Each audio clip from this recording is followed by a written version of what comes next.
I think that even when we talk about thinking on things that are pure, that are lovely, of good report, that those things, I think that that's key. I don't believe that there are things that are written in the word just to be written. Because one thing I know about God is He just don't be out here just saying stuff. If He said it, it's for a reason. And I think that that's just an example of how when you don't, there's a reason why we're instructed to think on those things. Because when we don't think on those things, then that's when the anxiety and the depression and things like that set in. And so I think that we when we say, well, I can't be depressed because that's not a Christian thing, I think that we're holding ourselves to a standard that even, the word does not hold us to.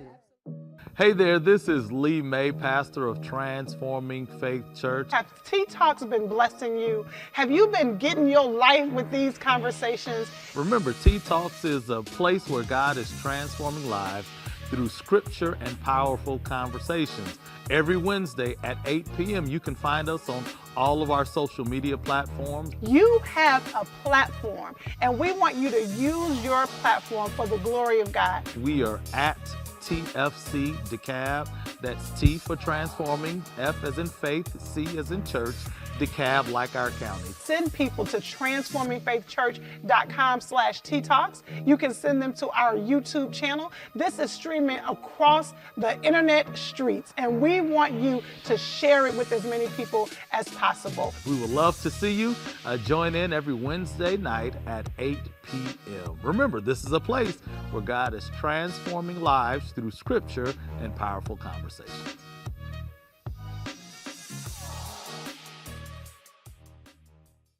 Well, welcome to Transforming Faith Church as we are having this discussion on mental health and faith.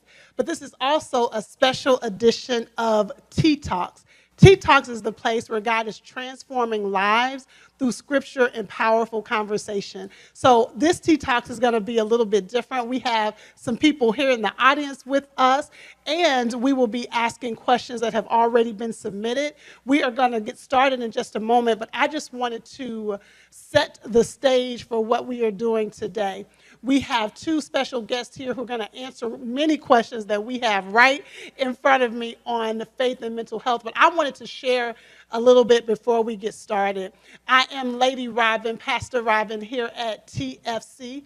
And we want to acknowledge our pastor, Lee May, who is away right now with our daughter. And I want to welcome everybody who stayed for the panel. As you can see, we are also recording an episode of our Bible study. And so you will see me looking at y'all. You'll see me looking at the camera. So the reason why I wanted to make sure that we had this conversation about faith and mental health is because one of the things that I have found is that many believers struggle with reconciling their faith and what is happening with them emotionally/mentally. Many of us grew up in the old school church that said, baby, you better just pray about it. Or we grew up with that mama, hey mama, that mama who told you whatever happens in our house, y'all finish the sentence, stays in my house. And so we don't even think that therapy is mandated or necessary. But I have on one of my shirts for my T-line that says, trust, you want me in therapy. In other words, you want me to be talking to somebody.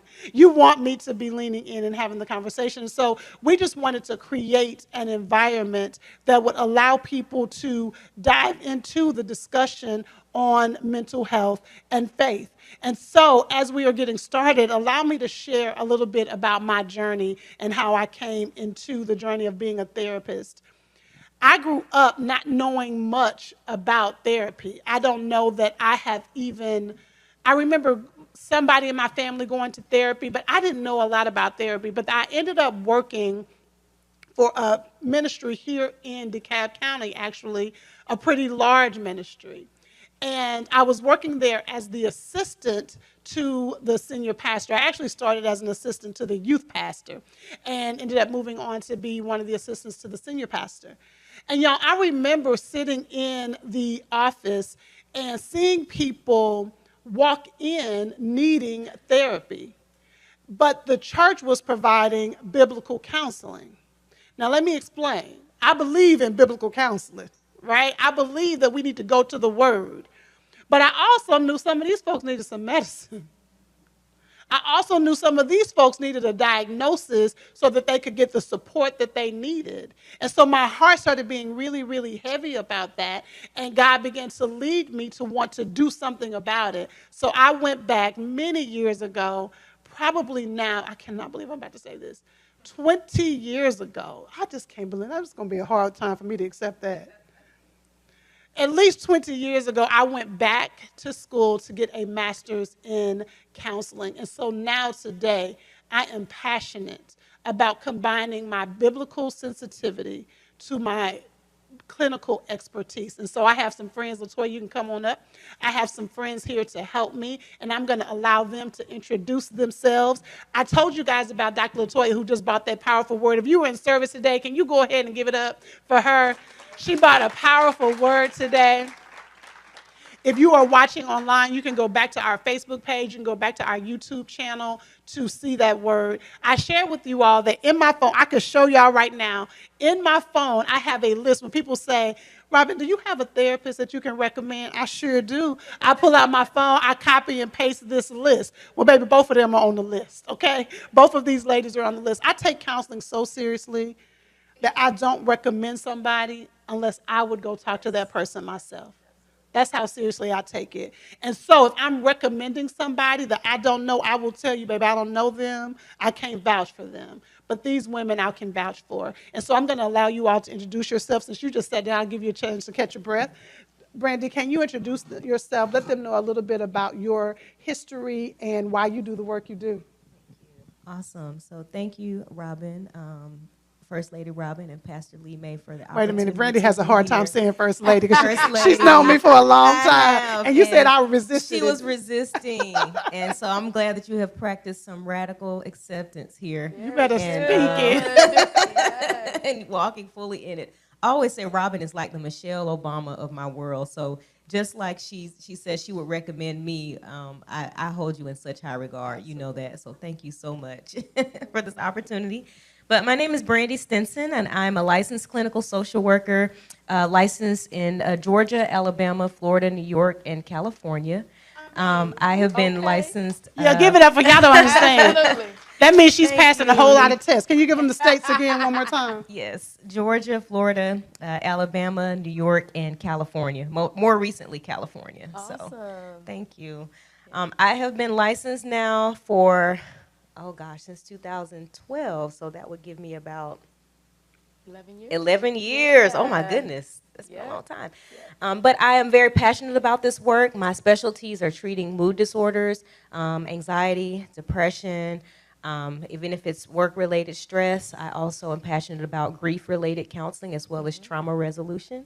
And currently I have a private practice, and I also work on the federal level assisting veterans who are coming out of prison with their return to the community. Awesome. Y'all give it up for my girl, Brandy. We worked together for a long time in a community agency where we really learned how to get in the trenches with people who were dually diagnosed. Dually diagnosed means that you have a substance addiction along with a mental health diagnosis, and so that's where we were in the trenches learning how to do this work. Toya, can you share a little bit about your journey? Sure. Again, I'm LaToya Williams, and I'll be talking to you, Brandy, after this, about all that. But I am a licensed clinical social worker as well. I am licensed in Georgia and Mississippi. So I got 2 under my Well, belt. I'm slacking over here, okay? Because I'm licensed in Georgia. You hear me? But I've been licensed for 9 years now, and I've been in the field, licensed for 9 years. I've been in private practice for 9 years, but I've been in the field of social work for over 20 plus years, right? Much like you all started in the trenches, which I think every counselor, social worker does. You just should, and you have to, right? But started working in community behavioral health as well, where I learned so very much about just mental health and from all aspects of it. I've worked in every kind of probably sector, if you will, of mental health. I've worked in adoptions, foster care, I've worked in community behavioral health, private practice, and so much more. But it certainly has been an amazing journey for me. Just, again, experiencing various people, their lives, learning more about their lives, and then learning how to navigate them to wellness, right? And I love that part of my work, that everybody has the opportunity to be well. Our wellness might look different, but everybody should have that opportunity. Yeah. Isn't that beautiful? She said helping people to be well, and that is the goal, wellness. So before we even get started, I really want this to be a time where we're educating you, that you're really understanding about mental health. And so first, it's not even one of the questions. Both of my guests are licensed social workers, and I am a licensed therapist, a licensed professional counselor. And so, Brenda, I'll throw it to you. Can you share a little bit about the difference from what you understand between social work, because it's not a huge difference, between the clinical social work and the clinical counseling? I know, girl, because you see, I didn't say I was going to explain it. I wanted you to explain it. You going to lean on me? Okay. If I get something wrong, I need to. Oh, look. And likewise, okay? We're not perfect up here, so let's start with that, okay? We're not. But from what I understand, it's just a slight difference in the training. I think with social work, it's more of a community-based. So whereas you may find a social worker who is providing the therapy component, they may also do sometimes more of the case management. So that may look like a client coming in who needs counseling, but they also may need housing resources. They may need referrals and linkages to other resources in the community that could be very key to their success in therapy. And not saying that counselors don't do that part of the work, but I think in terms of the training, we're trained to be just a little bit more, I would say, community-based in terms of that. But I'm like you, Robin. I think that for the most part, the clinical expertise, one is not better than the other. One is not more of an expert than the other. It's just some slight differences in your approach to how you may deal with your client when they present for services. So did that sound about right? And I would agree. I would just say it's kind of maybe the scope or the lens maybe a little bit different. And I know for just when I was in school, just how we looked at the client, right, was just a lot more, not just, again, the mind or not just the mental health, but again, the socioeconomic struggles that they have, the familial, kind of pieces to their story, And, usually when you hear social worker, you be like, ooh, you got a social worker, right, exactly, right? It's kind of like that feel, like, I'm in your business, right? I'm in your family's business. I'm in the trenches. I'm in your home, those kinds of things, which I have been, all of that. But again, I think it just gives us, again, a different scope and a different lens, which I think is amazing. And again, like you said, it's not better or worse, but we just have different ways of looking at and helping people, And I think that's when you get into, and I don't want to get ahead, but get into knowing, again, your lane, right? And really, really knowing how you see and how you see helps others see, right? If that makes sense, yeah.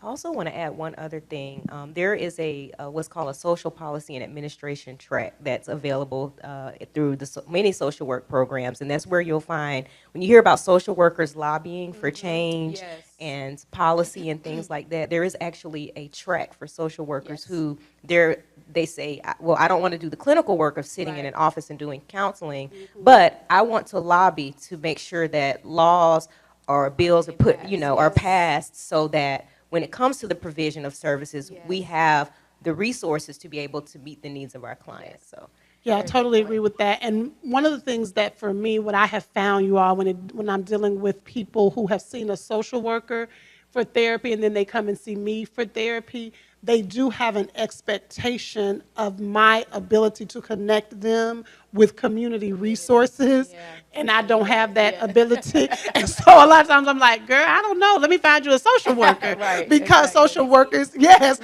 I not? I text Brittany like, girl, do you know so that's one of the differences. So let's dive into some of these questions. And if you have any questions in the audience, raise your hand and we'll definitely get to you. But let me give you one of the first questions. This was really, really good to me. It says, when it comes to depression or feeling down as a Christian, is it okay to admit that and not be ridiculed?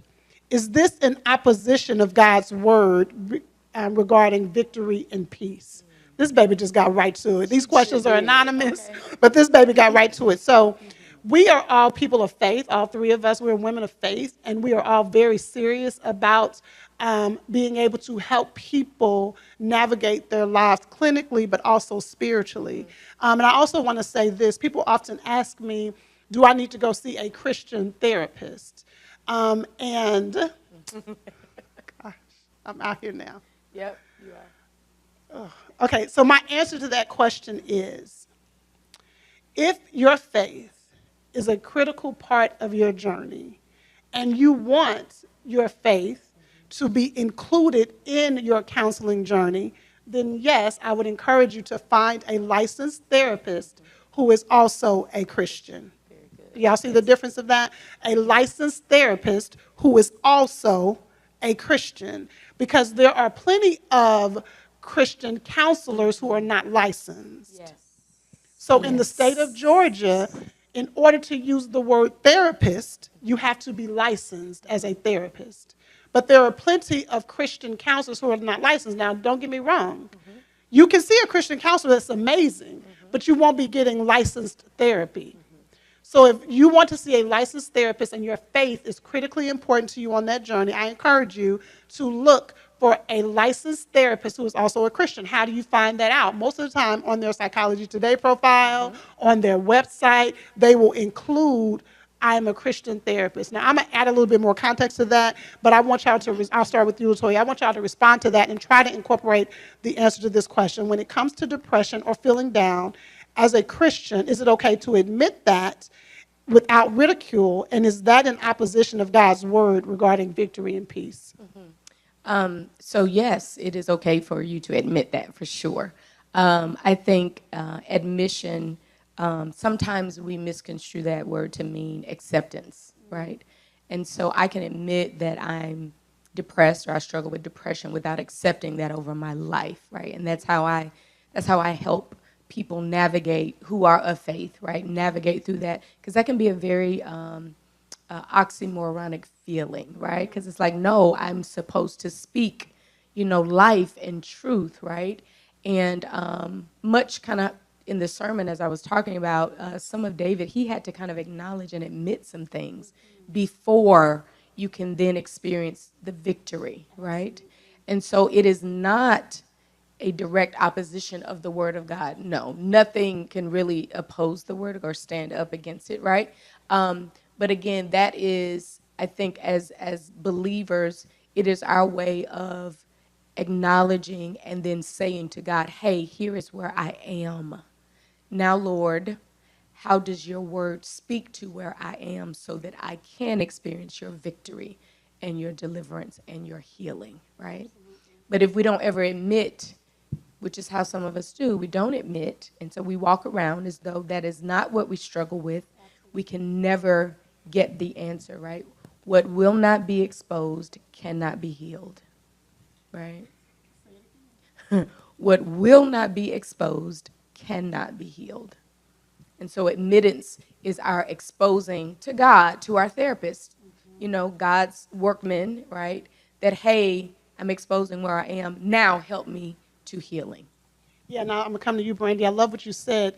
You can admit it without accepting that it's going to be your reality from now on.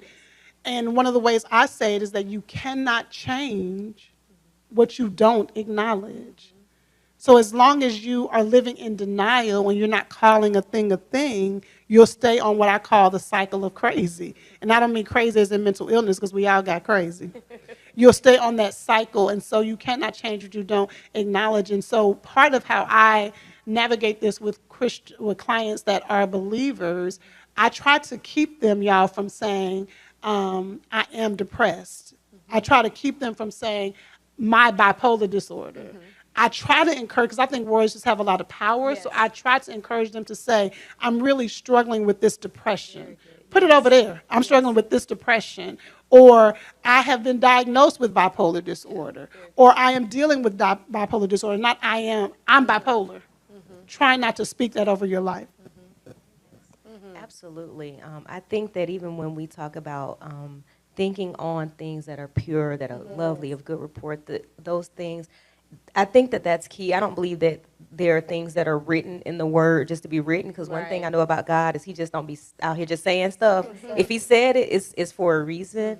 And I think that that's just an example of how when you don't, there's a reason why we're instructed to think on those things. Because when we don't think on those things, then that's when the anxiety and the depression and things like that set in. And so I think that when we say, well, I can't be depressed because that's not a Christian thing, I think that we're holding ourselves to a standard that even, the word does not hold us to.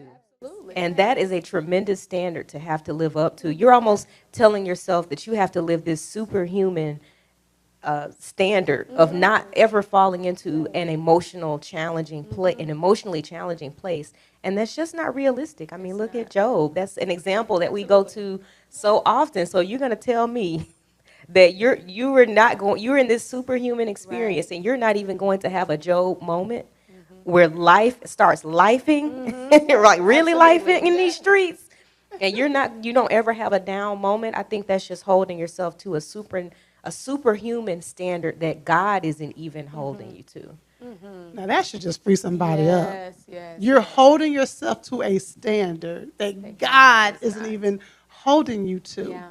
And so being able to acknowledge it, I often tell women, particularly the super women who think that they don't ever have to rest, I tell them, Jesus.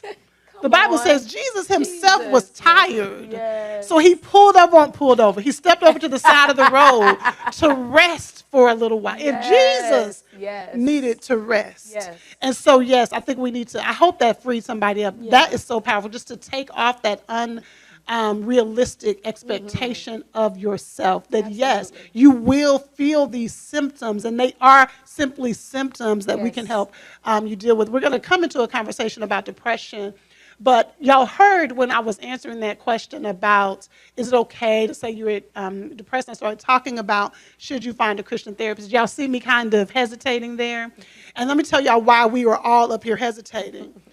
Because as licensed therapists, we follow very clear ethical guidelines that protect our license. And so we have to follow those guidelines.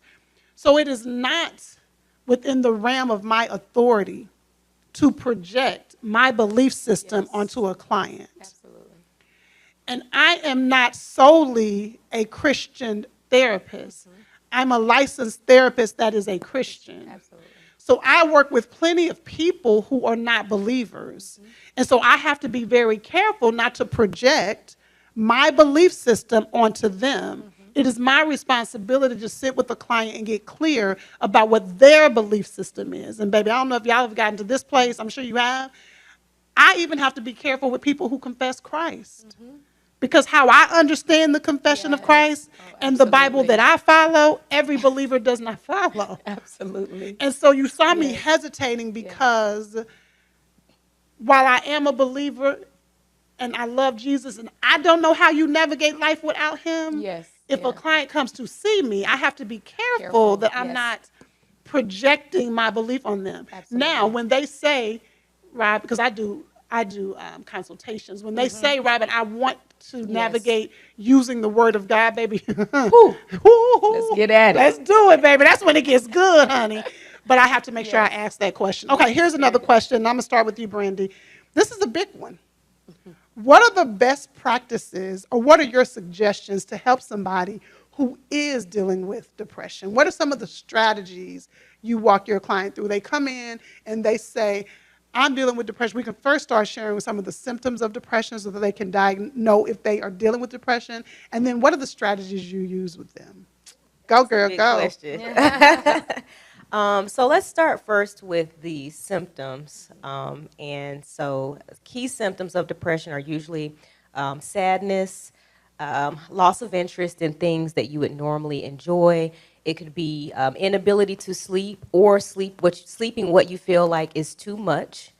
it could be either lack of appetite, or you can maybe sometimes have an increase in appetite. That can be an emotional eating, difficulty concentrating, isolation, meaning that you usually don't want to be around people. And there can also be some agitation, um, feelings of hopelessness or helplessness, feeling like you'll never get out of this situation. Now, I do want to add that when we diagnose within time frame. So I won't go down the specifics of that, but in terms of depression, I will say that it has to be something that's impeding your daily life. So, for example, if you lose your job or you lose a loved one, well, there's a certain amount of these symptoms that you are expected to experience while you're grieving, right? Or, like I said, you lose your job, you may fall into some depressive symptoms. However, if you cannot get out of bed, you cannot go to work, you cannot show up for your family as mother or wife or what have you, because you are experiencing these symptoms, that's what we look at. How is this impacting your daily life, and for how long has this been impacting your daily life? And so when a client comes in, those are typically I ask, what are the symptoms? I ask, how long has this been happening? Has there been a recent life change that may have triggered these symptoms? I also start with what we call cognitive behavioral therapy. I'm very big on CBT, which is thoughts, emotions, and behaviors. There's a pattern. So we start to delve into what thoughts are contributing to. Remember when I mentioned earlier, think on these things? What thoughts are contributing to these feelings of depression? And when we start to drive down that street, usually clients are very clear about the negative thoughts that they're having that's causing the depression. And then in turn, again, the behavior, which is I can't function. I'm no longer able to perform the duties of my job or just everyday tasks because I am experiencing depression. So, And then I'll throw it over to you, Latoya. What are some of the strategies that you use to help clients navigate depression?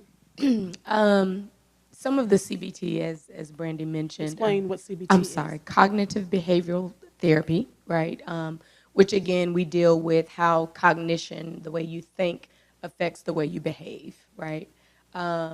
And so I do some psychoeducation because I do want people to understand in a very clear and plain way what it is that they're struggling with, right? You know, we I don't want to say we throw words, but especially us, like, you know, we use these words all the time. So depression, anxiety, hopelessness, those things. But okay, what does that look like? So my psychoeducation, regardless of your education level, we're going to talk about what does that look like for you? What does that feel like? What does that sound like, right? So I always use some sensory strategies or let me say concepts to help people understand exactly how to see and know their depression, right? Because they feel it, they certainly feel that something is not right, something is wrong.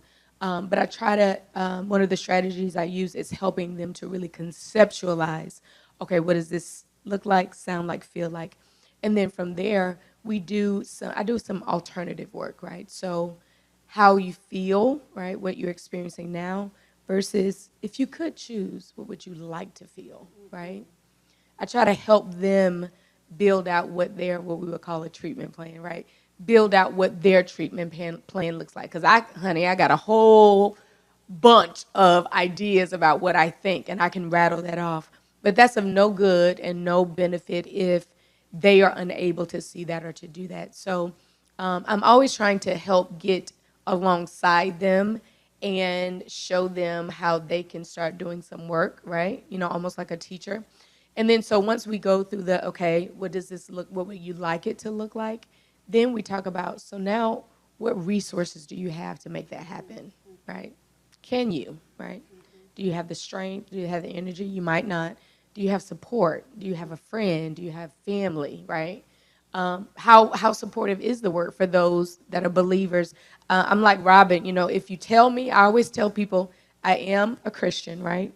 I can use that to your comfort level if you wish or if you desire. And so based on where they are, then we use that. Okay, how do we use the word? Let's go to the word. What does the word say about this? Let's pray. I pray with some of my clients, those that are comfortable with that, right? But then we talk about what do your resources look like? Resources internally and resources externally. And then from there, as we work together, then we just start working that, looking at it, how you see it, how you know it, okay, what you want it to look like, how can we make that happen? And we do it over again, until those steps become so enormous that now they're not in the bed every day, right? You know, they're not maybe in the bed just on weekends, right? You know, maybe they are taking their kid to school now and they weren't, right? So we work that as long as we need to, at the pace that we need to, until we see some change. Yeah. Awesome. Is that helping y'all? Is that helping y'all?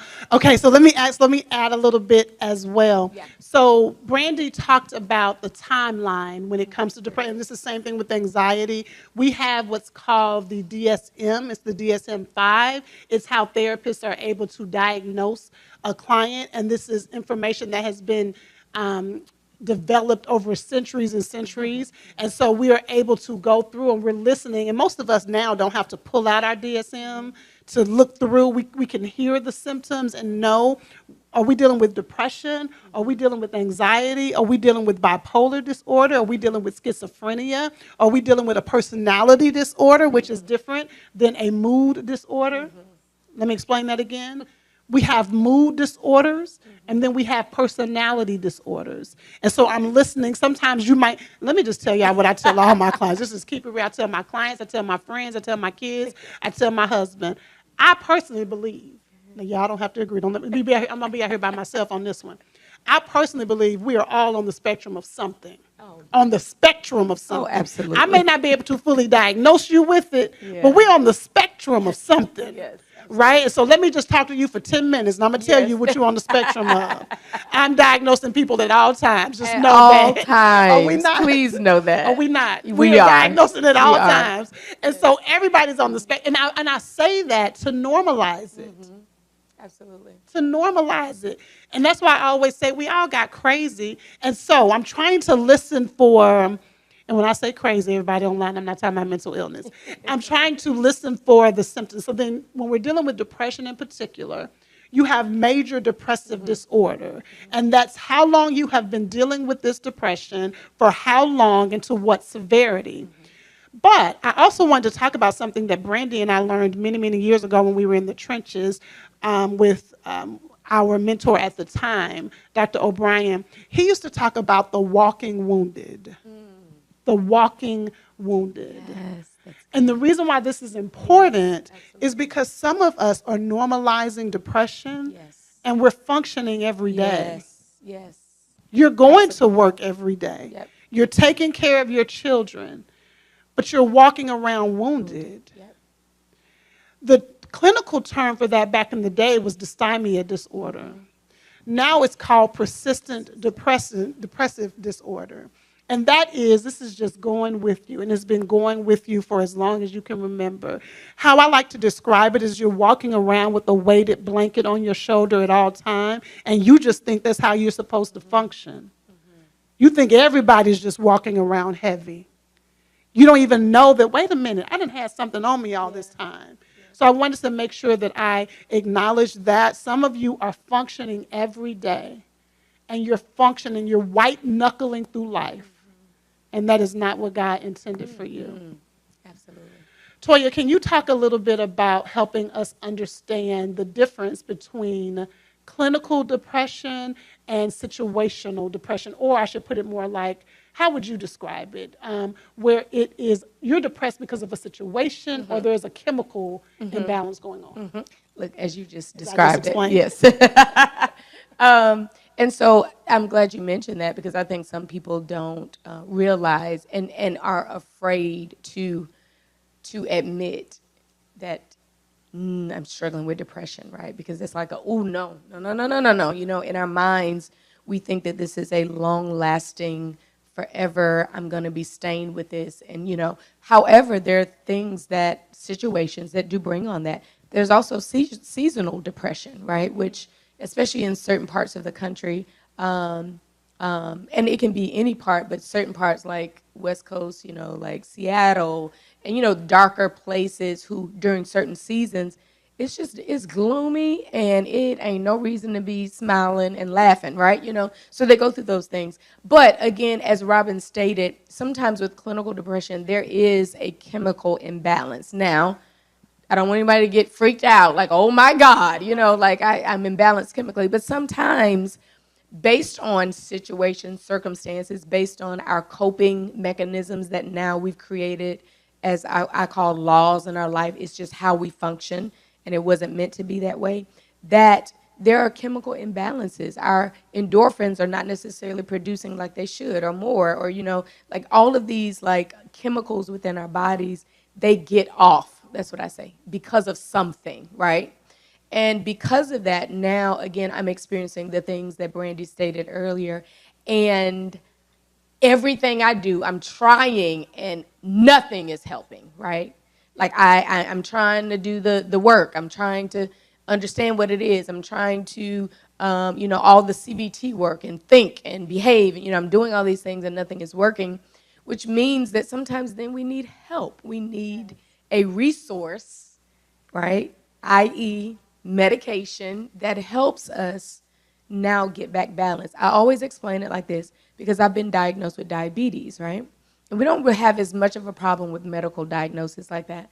And for the longest, I was trying to do all I could to control my blood sugar levels. I was eating right and exercising and doing all the things. And though I was doing all the right things, the chemicals within my body just were not producing. My pancreas just was not producing insulin correctly. And there was nothing I could do about it, right? I had no internal resources to do anything. So I needed external help to get me back right? So I had to take the medication. Now my blood sugars are leveled, right? I'm still doing the work, still exercising, still eating right. And guess what happened, y'all? Eventually, I was able to come off of a medication. So medication also does not have to be forever, right? However, we do need help sometimes. We cannot always help ourselves. I know I'm being very long-winded, but I want to drive that point home because I do know a lot of people are afraid, right, of medication. One of the first things we hear, I don't want to be hooked on that. I don't want to get hooked on that. I want to be hooked on that the rest of my life, right?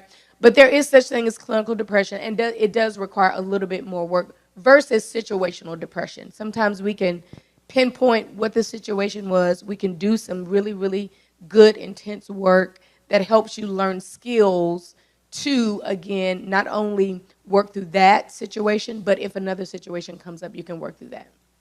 I absolutely love it. I love it. I'm about to ask a couple of more questions, and then I'm going to allow you to answer questions from the audience, and then we'll transition to our next panel. Brandy, one of the questions we have here is, what advice would you give to parents whose adult child is suffering from a mental health crisis but won't seek help? I told you, baby, these questions, they weren't playing no Not games. playing with us. Wow. Right. Wow. Well, number one, I would say to be open to them having a conversation and or explaining to you what their symptoms are like. Also evaluating, are you creating a safe space for them to be able to come and talk to you about what they're experiencing, right? And so that means not chastising them when they're, oh, well, stop, you're crying too much, or you're being a baby, or, especially when it comes to parenting boys and black boys, but we won't we won't drive down that street right now. But evaluate if you're creating a safe space for them to even bring these type of emotions in terms of just talking to you and being able to relay what's happening with them. It's a very challenging situation because when the child does not want to get help, then oftentimes parents feel hopeless. What you can do as the parent is you can actually go ahead and reach out for help.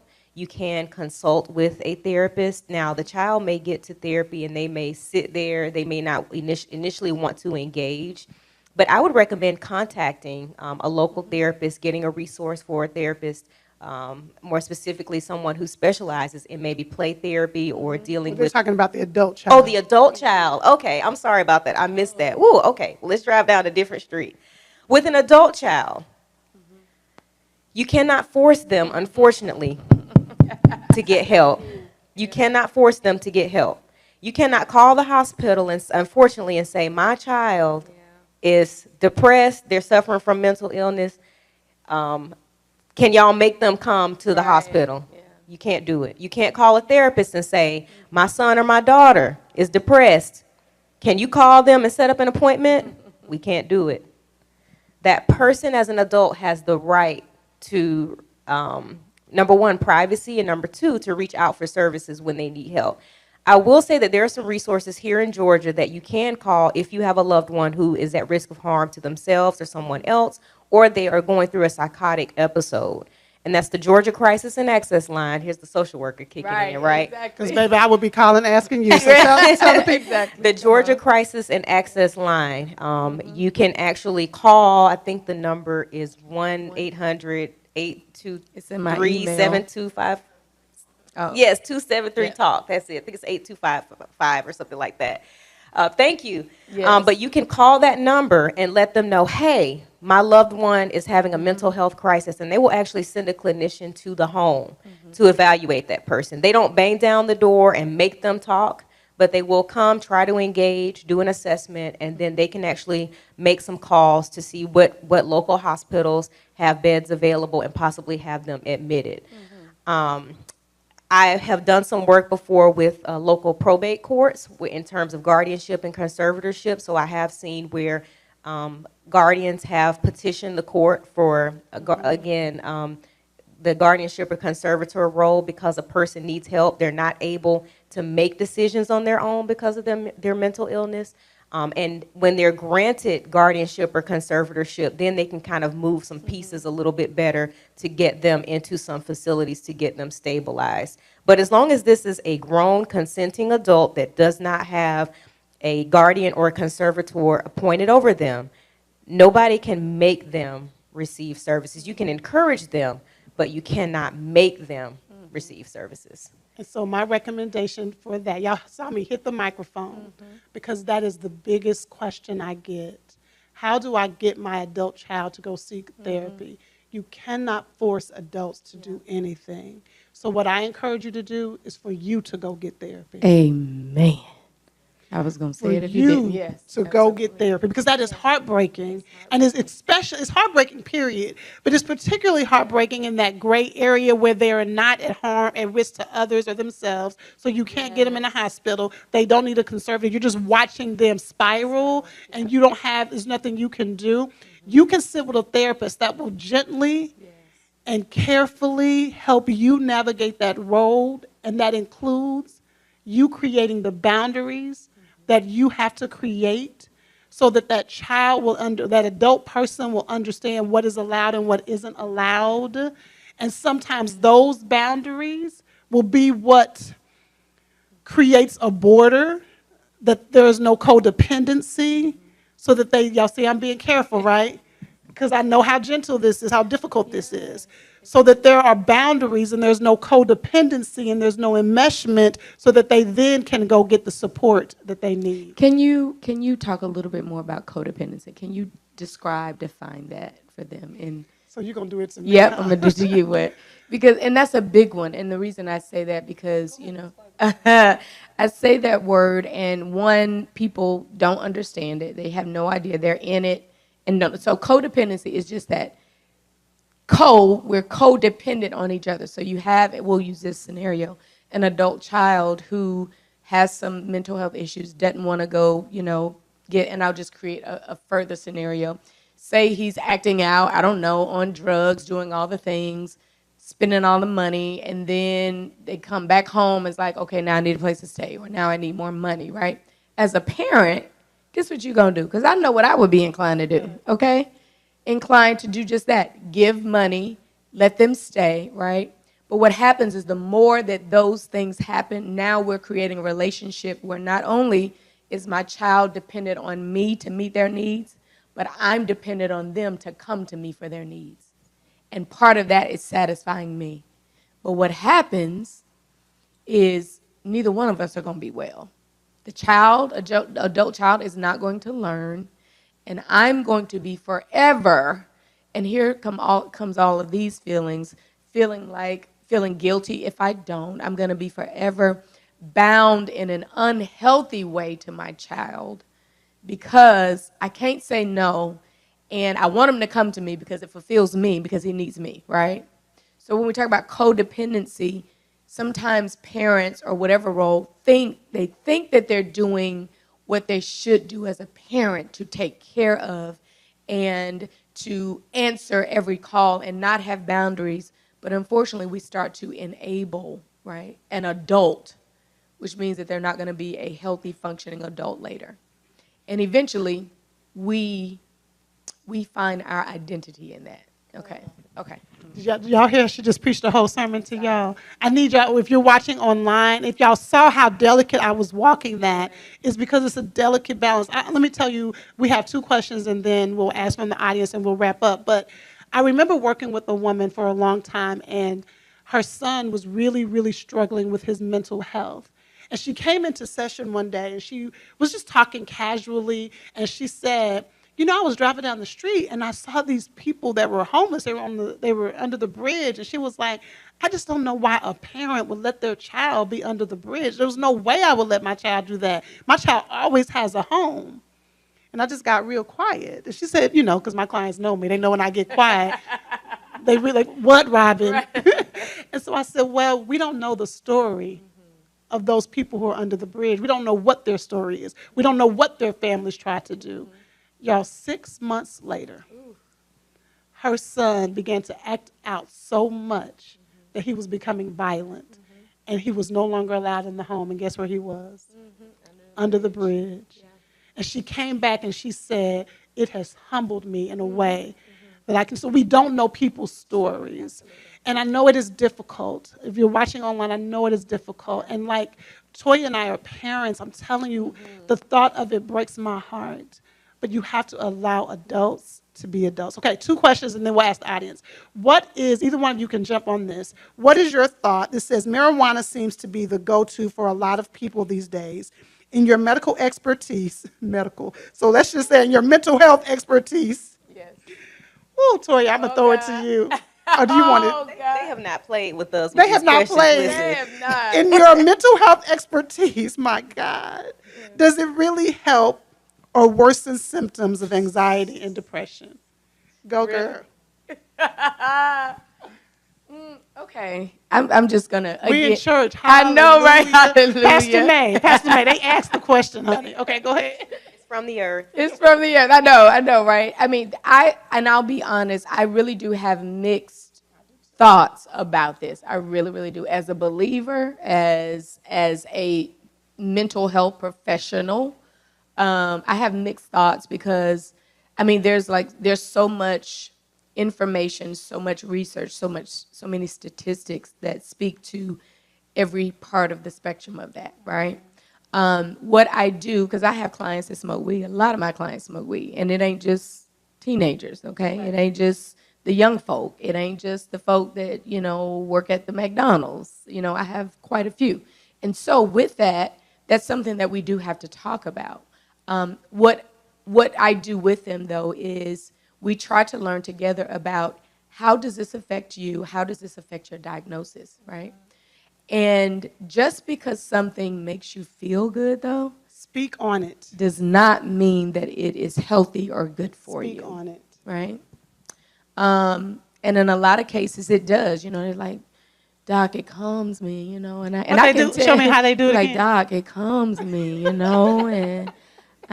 I can tell when they smoke right before session. I'm like, oh, okay, you got your happy on. I see, right? But I am, as I said earlier, about wellness. And in ways, I try to navigate with them through being educated on what are all of the effects of this on me. Let's go back to what you want, what you said you wanted. You said you wanted this, and this, right? How does this affect you? And here's the social worker, not just you, but your family, your economic status. You're like, how does this affect every part of you? And how is this really making you be well, right? And so I try to navigate that. So again, mixed thoughts, but again, My goal is wellness. And when we lay out the law, if you will, okay, which one is really, really going to give me that? Not just give me what I want right now. Absolutely not. And my stance on it is very similar. And I will say that many people are using cannabis as a way to numb. And the longer you numb, you're never addressing and feeling. However, with that, we deal with a lot of people who are dealing with severe trauma. And so one of my goals with clients, I have to be very careful. If I am going to remove a coping strategy that's helping them to function, baby, I need to be ready to provide one that day. Right then. Yes. And that's how serious it is. Like, you would be blown away at the trauma that people are living with. The day-to-day trauma. We ain't talking about, my boyfriend didn't call me back trauma. We're not talking about, man, my light bill, I can't pay my light. We're talking about trauma. And so we are masters of, calm down, Robin, we ain't masters of nothing. We are trained to be judgment-free. Yes. And so when people come to me, and I want y'all to hear this is very important to us. When people come to us and they're dealing with trauma, if I'm going to suggest that they let go of that cannabis, I need to be in that moment ready to provide them a strategy when that numbing effect is gone. And all of that stuff, the way I describe it, if this is a soda water bottle, I'm from Texas, we sold soda water, and I shake it up. Oh, yeah. This is what's going on inside of a lot of people. Yeah. And I remove that cannabis, it's exploding on everybody. Very good. And so I believe that many people are using cannabis in an unhealthy way. That is my opinion. They're using cannabis in an unhealthy way, and they're using it to numb. But for many of them, I understand why. Absolutely. Yep. And so my goal is to help them develop the skills and strategies over time. Now, we ain't talking about the folks out there just lighting up because they want to kick it on Friday night. We're talking about something totally different. Right. So that's my professional opinion about it. Would you like to add to that, or you agree? I agree with everything that you said. I totally co-sign. There is, like you said, the client's right to what we call self-determination. That means that if a client presents and we assess, we see that marijuana may be a short-term coping strategy, but it's not yielding real fruit in their lives, or they may be taking mental health medication and assessing how does this interact with your medication or counteract with your medication. But it's not working. Some clients have been resistant and said, listen, I don't want to stop smoking weed. I don't want to go and take, whatever medication, Lexapro or whatever some of those medications are. I don't want to do that. I want to keep smoking weed. And even though I may notice the counteraction, I may notice what's going on, hey, this isn't really fruitful, I can remind them of that, but ultimately it's their right to self-determination. Ultimately. I've worked with a lot of clients who also use marijuana for medical reasons.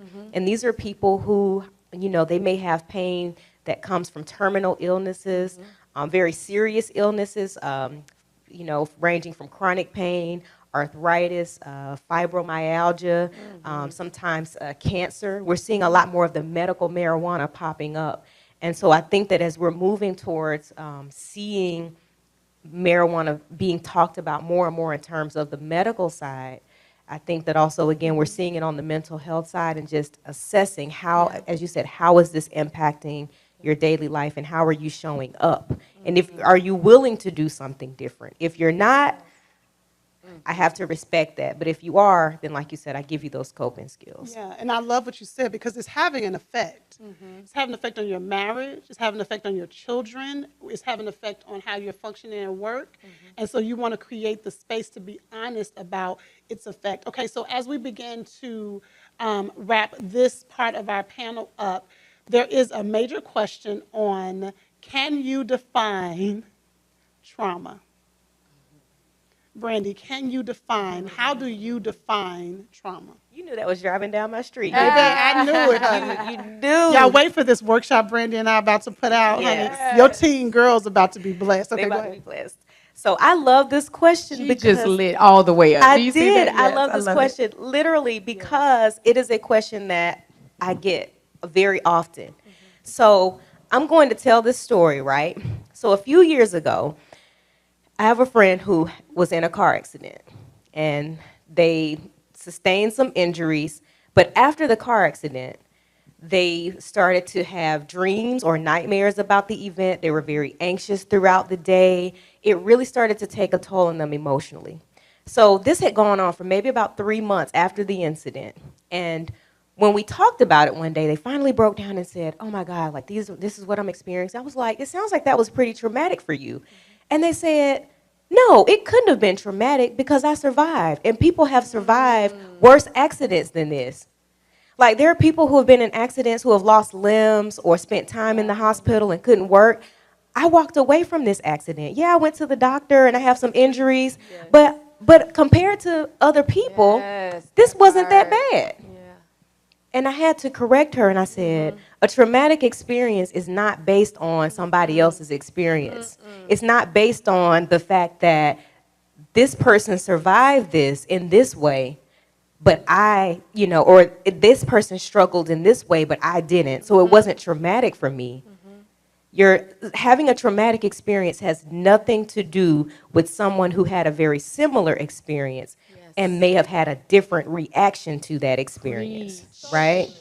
And so when we talk about trauma, we have to look at what were the long-term effects of something that you experienced. And we start to get into nightmares or flashbacks or being easily startled and not being able to sleep, avoiding things that are reminders of that incident or that experience. And how has that impacted we talk about again, how has that impacted your daily life? And I think that's the number one challenge with helping people to recognize when something has been traumatic is the first thing they say without fail is, "Well, I didn't think it was that serious." I mean, because people have been through worse things. But it does not matter who has been through something worse. This is how this has impacted you, and this is how it's impacting your daily life. So, baby, this for you was traumatic. Yes, yes. It's traumatic because Girl, you needed that, huh? I know, right? Yes, good. Baby, you needed that. It's traumatic because it was bad for For you. you, It doesn't yes. matter how it was for anybody else. If it was bad for you, and sometimes we have to say, this experience was bad. We have to be honest and say, "Baby, that thing was bad." And sometimes we don't want to admit that, but I think that's the first step is you're defining your trauma, your traumatic experience is going to be based on how that experience has impacted you and how it has completely shifted your life in a way that you are not living or looking at life the same as you were Yes. before that experience. That's it Yes. right there. Yep. Y'all, can y'all give it up for my girl? Yes. That is such a good, Brandy, that was amazing. Because, and I want to say this, so many of us, y'all, Yes. are living a life With trauma, based on trauma. Absolutely. You are functioning every day. And watch this. Because your mama dealt with it and your Yes. grandmama dealt with it, Yes. and you saw them functioning with it, you think that you having a problem. No, baby, you are dealing with the trauma as well. You got to call it trauma. Yes. You have to, some of the things that we have dealt with in our lives that we have normalized, we are white knuckling through life Yes. because we are not calling it what it What is. it is. Absolutely. It is a traumatic Yes. experience. PTSD is post-traumatic stress disorder. Yes. What does that mean? The situation is over, and I'm still I'm dealing with the still- ramifications of the situation. Yes. Yes. The situation is over. I had a car accident many years ago. I was hit from behind really hard, and it was unexpected. And for years and years and years, when I'm coming to a break, I'm doing like this. That's a traumatic experience. Yes. The house where we live now, we drive down that street. The house where we live now, we drive down that street. We lived in a house that was a little bit further down that street. I'm driving down the street. It's raining a certain way. I can tell you exactly how it's raining. The road looks a certain way. I lose control of my car. My car spins around in the center of the road. I end up on the other side of the road with incoming traffic on the side of the road. To this day, when it's raining a certain kind of way, absolutely. and I look at the road, I start gripping Yep. the steering wheel. That's trauma. Our house flooded. I'm just giving you some examples. Our house flooded over and over again. At one point, we lost everything we owned in the flood. Every time it rains, to this day, good. I remember that. We worked together. we work together. And no lie, when it rained, My heart started beating fast. I gotta go, I gotta go, I gotta go. Trauma. Yeah. So I hope I just normalized it for you Yes, and what your trauma absolutely. is. And I was going to say, as you were giving those examples about, it doesn't matter this or that, it also doesn't matter what someone says to you, what your response should be to a situation, because we get a lot of that. Oh, it wasn't that bad. You don't need to get yourself together. You ain't over that yet, People say those things that make us feel like, oh, well, something's wrong with me. That this is still my response to my trauma, right? This is still how I'm responding to, and I use this especially because I've worked with people who have been sexually abused, right? And when we say that, and it's unfortunate, right? Because I've had parents or older people to tell young children, well, he just touched you, he ain't do nothing to you, right? Things like that. And so I have to help them to understand that regardless of the severity, if him touching you made you feel, which it should have, right, a way, that is valid. It is your feeling. You were traumatized. And nobody can take that away from you. And unfortunately, people, out of their ignorance, Yes.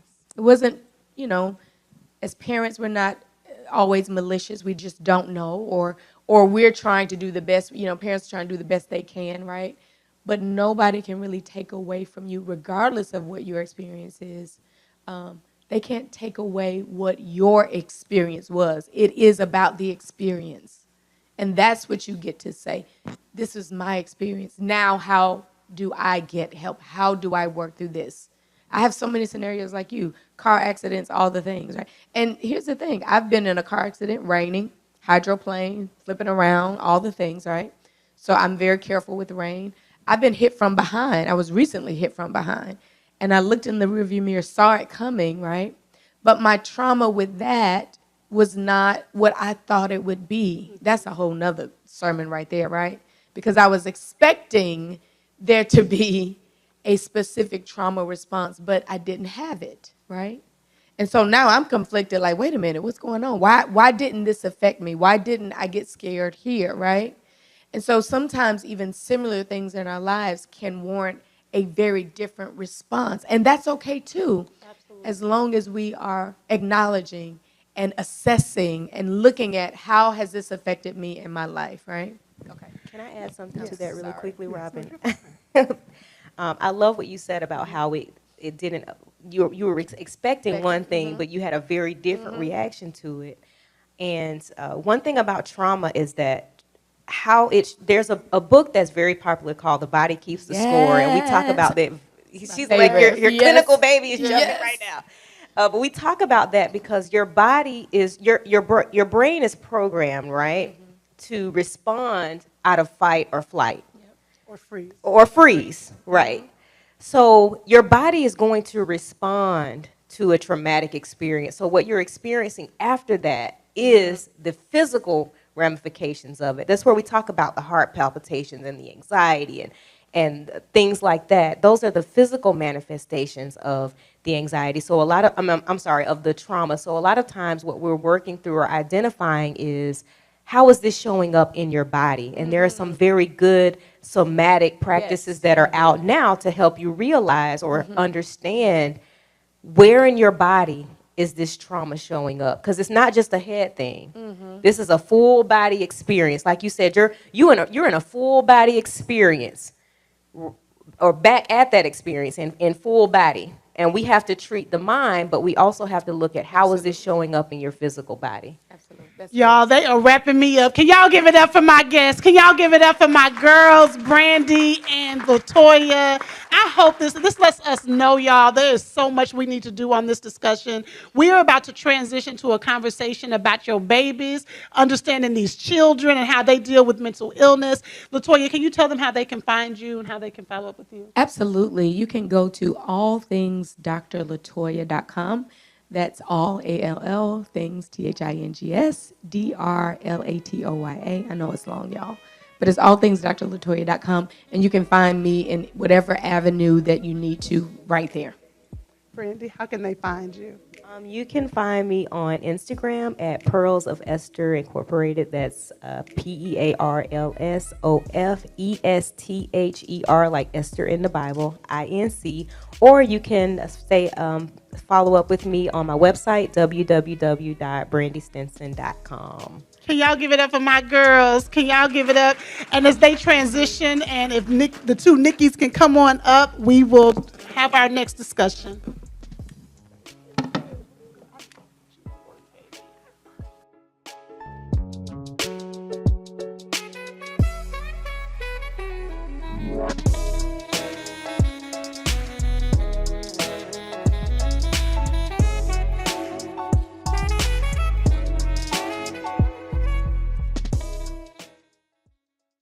Child. Okay, I'm sorry about that. I missed that. Woo, okay. Let's drive down a different street. With an adult child,